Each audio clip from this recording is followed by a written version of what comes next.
राज्यातल्या हवामानात सातत्यानं बदल होतोय। एकीकडे थंडीचा कडाका वाढतोय तर दुसरीकडे राज्यातल्या काही भागात काल अवकाळी पाऊस झालाय। उत्तर महाराष्ट्रातल्या काही जिल्ह्यांमध्ये झालेल्या अवकाळी पावसामुळे पिकांचं नुकसान झाल्याची माहिती मिळतेय। जळगाव जिल्ह्यात अनेक भागात वादळी वाऱ्यासह गारपीट झाल्यानं शेतकऱ्यांचं मोठं नुकसान झालंय।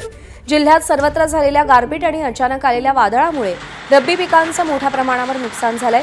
कापणीच्या तोंडावर आलेली पिकं या अवकाळी पावसामुळे आणि वादळामुळे अक्षरशः उद्ध्वस्त झाली आहेत। रब्बी पिकांमध्ये गहू, हरभरा, केळी, पपई, बाजरी आणि मका या सगळ्या पिकांचं प्रचंड नुकसान झाले असून शेतकरी आर्थिक संकटात सापडलाय। जळगाव, रावेर, भुसावळ, धरणगाव, चाळीसगाव या तालुक्यात मोठं नुकसान झाल्याचं पाहायला मिळतंय। शासनानं तातडीनं नुकसानग्रस्त भागाचा पंचनामा करून शेतकऱ्यांना योग्य ती आर्थिक मदत जाहीर करावी अशी मागणी शेतकरी वर्गातून करण्यात येते।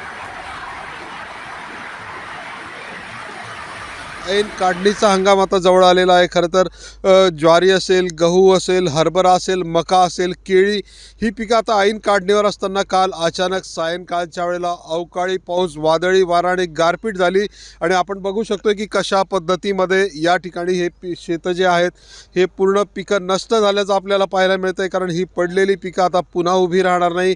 आता जरी हिरवीगार दिसत असली तरी पिकांचं मोठं नुकसान यामुळे होणार आहे। जळगाव जिल्ह्याचा विचार केला तर चाळीसगाव, पाचोरा असेल, चोपडा असेल, रावेर असेल, जळगाव तालुका असेल आणि धरणगाव तालुक्यामध्ये अनेक भागांमध्ये मोठ्या प्रमाणात गारपीट झाली आणि त्यामुळे या पिकांचं नुकसान झालेलं आहे। शासनाने आता लवकरात लवकर पंचनामे करावे आणि शेतकऱ्यांना मदत मिळवून द्यावी अशी अपेक्षा आता शेतकरी वर्गातनं केली जाते। चंद्रशेखर नेवे, एबीपी माझा, जळगाव। एबीपी माझा, उघडा डोळे बघा नीट।